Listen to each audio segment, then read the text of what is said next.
Hey guys, I'm back again and I have for you the best and the worst of 2013.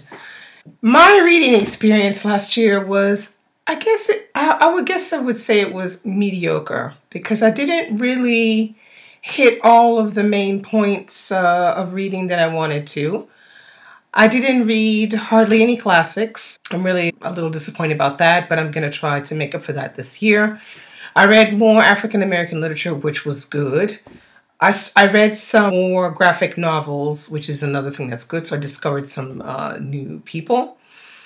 But as a whole, I think my reading experience last year was about a 3.5 out of 5 stars. So I'm hoping that this year I will put the focus more on, choosing really good books. I think I've started really well. I've started with Big Bang. Quite a lot of the novels I've read just up until now have been very good. Especially, of course, if you saw my gushing review on The Brief Wondrous Life of Oscar Wilde, I mean, that was fantastic. Now, let me give you a rundown. As you know, I'm still, doing work and stuff in my house. So all of my books, or the majority of them, are in the garage. And I have only a select few here. And it's more the books that I want to be reading sometime soon. So I'm going to start, and I'll put like a picture maybe somewhere over here if I can. Okay, now I'm going to give you a list of 10 top books for me for 2013. This is not in any particular order. I'm just going to, give it to you like it is. So the first book on the list I have is Kindred by Octavia Butler. This was the story of the young African-American woman who found herself catapulted back into slavery days and how she coped with this with being a slave, and then of being bounced back and forth between 1976 and, slave days. And this was a really good read. If you haven't read Octavia E. Butler's Kindred, I say get on it. It's really good. Apparently, it's very different from some of her other work, which I haven't read yet. But I'm hoping to get to Fledgling at some point this year, because I'm kind of intrigued about what she would do with vampires. Okay, so the number 2 on my list, and I must say it is my favorite on the entire list of all the books I read last year. This was the one that was the best. That is The Sense of an Ending by Julian Barnes. Now, this is the book about the guy who's, in his 60s, and he's reflecting back on his life and his relationships. And you suddenly realize he's trying to piece things together, and we're trying to piece things together along with him, but we don't have all of the clues as he is, giving us the clues as we go along. Touches on memory and how we have a very selective one. And this is a really fantastic put together little book because it's very small, but it punches, a good pack, it's excellent to read. It's clever. In some moments it's witty. It's kind of pathetic. It's a little bit of everything all mixed up into one. And the main character, you don't particularly like him, but it doesn't really matter. The story is just so well put together. Okay, the third one was The French Lieutenant's Woman by John Fowles. Now, I did enjoy this book as well. I had trouble getting into it in the beginning because of this omniscient narrator that finds itself in the bottom footnotes in the book. And basically, the narrator keeps reminding you that this is fiction and that you're reading a book, and a couple of other things he reminds you as well. That if you read, you don't need him to tell you these things, but for some reason he does. But as I got middle way through the book, I started to really enjoy it because I realized that it was really an interesting work, and it's a structural work. Basically, he constructs his story like fiction has never been constructed that way. And he's basically deconstructing the Victorian novel at the same time. So if you haven't read that one, I say give it a go. But If you like your books fast-paced and all that, and you don't want to have to work too hard, then forget about it. Don't read it. Next book I really liked was Black Like Me. Now, this is by John Howard Griffin, and I read this in conjunction with Alan and Eli. They did a talk on the book, so I read it too. I thoroughly enjoyed it and thought it was a work that people should actually read. Now, there was talk about whether it was valid enough because the man was white and he wasn't black. But that's another discussion. If you haven't read that book, you really need to read it. I remember my uncle telling me about this book when I was a kid, and he said how valid it was, and he went through Jim Crow and all that. So I have to take his word for it.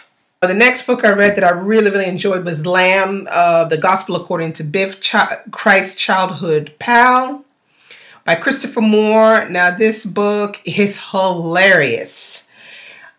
The funniest book that I read last year, hands down.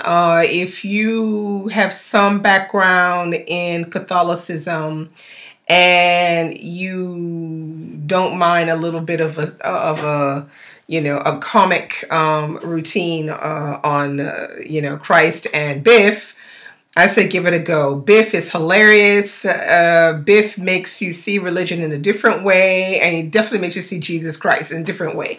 So yeah, I thoroughly enjoyed that one. If you haven't read that one, have a look at it. It's really good. All right, now I have next on my list was If Beale Street Could Talk by James Baldwin.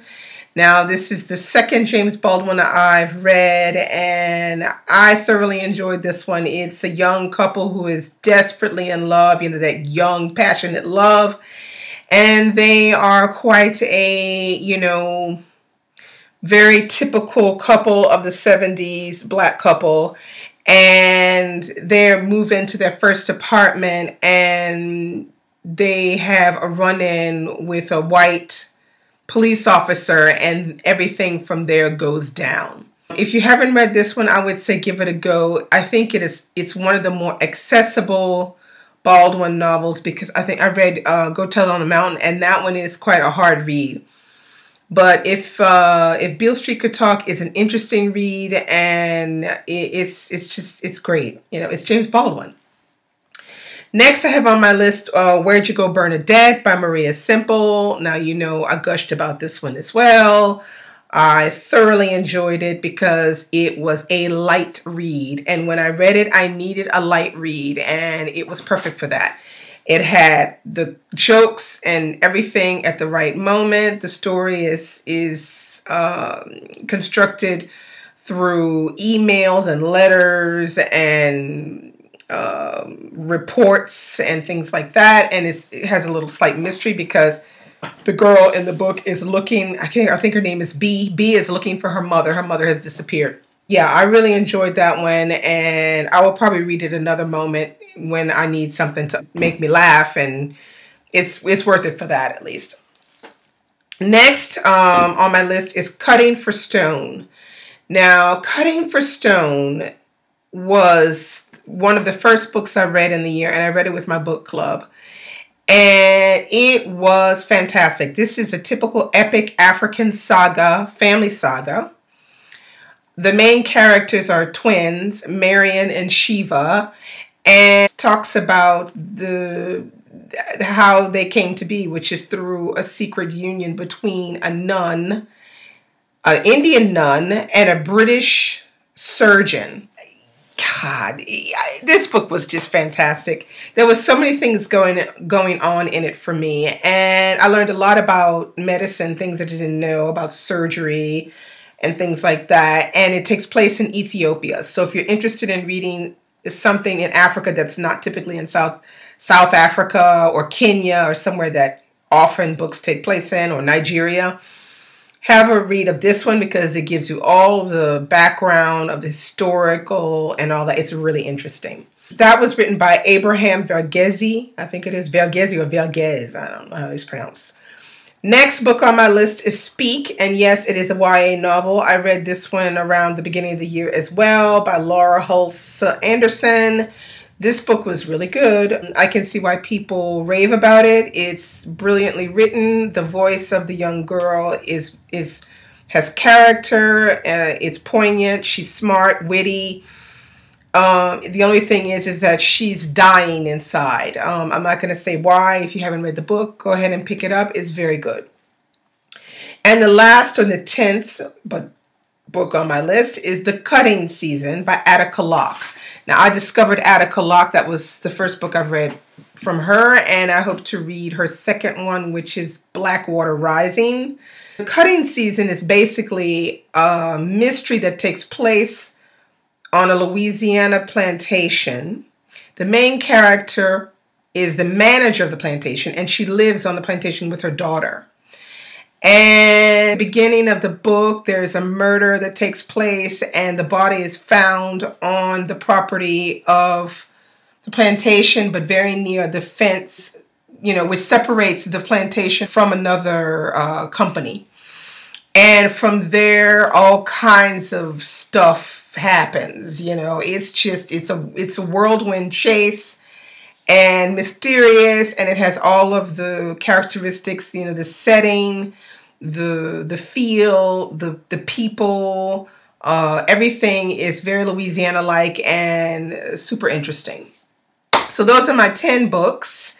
Now, the worst book of last year for me was Warm Bodies by Isaac Marion. I have no idea why I picked up that dumbass book, but it was stupid. Yeah, I gave it 1 star. I was nice. I gave it 1 star. I should have given it 0 stars because it was crap. Now, as for my reading goals and numbers, last year my challenge was 55 books. I actually read 58, which was pretty good. 2012, my challenge was 50 books, and I read 51. So as the years are going on, it looks like I'm reading more and more, and that's good. Now, let's talk about graphic novels. I don't usually read graphic novels, but last year I read quite a few of them. So I read, of course, the #1 Aya series that I really like. I think it's great. It's funny, gives a really good insight to a little bit of what it's like to be a young woman in the Ivory Coast, because I do have friends from the Ivory Coast. So Aya is pretty good, gives you a pretty good idea. And then, of course, I got introduced to Walking Dead, and I'm loving that. I like it. I think it's really good. Now, I'm not watching a TV series, but the graphic novel, I'm enjoying it, and I'm going to continue on. I think I'm just going to get the compendium because it's long. And then after that, I read French Milk and Relish by, what is that girl's name? Lucy Neasley. And those were really good too, because Lucy Neasley is kind of like a foodie, and she basically Relish is a lot about her life growing up with parents who like good food and a mother who loves cooking. And so there's like recipes and things. She tells her life story through these recipes and through this graphic novel. Well done, well put together. French Milk was her and her mother going to Paris for about 6 months, living there and absorbing all of the Frenchy stuff in Paris. And that one's really good too. If you're ever looking into traveling to Paris to visit, check out French Milk before you go, because she talks about a lot of the places where people should really go and visit. New authors that I discovered: Tarquin Hall, The Case of the Missing Servant. I thoroughly enjoyed that, and I'm looking forward to getting on to the rest of the series this year. The next author that was really good, that was new to me, was The Secret Lives of Baba Seji's Wives, was Lola Shonyen, and apparently she writes lots of poetry, so I might see if I can try to find maybe some of her poetry and check that out as well. So that's it. My reading history of 2013. I hope that 2014 is going to be a lot better, because I am really going to, try to pick books that are more meaningful and that are good. And I'm going to try to get back on the classics. So stay tuned for some classics. I don't know what I'm going to read yet in that domain, but I'm gonna, give it a good go and really make an effort there. So that's all I have for you today. Bye.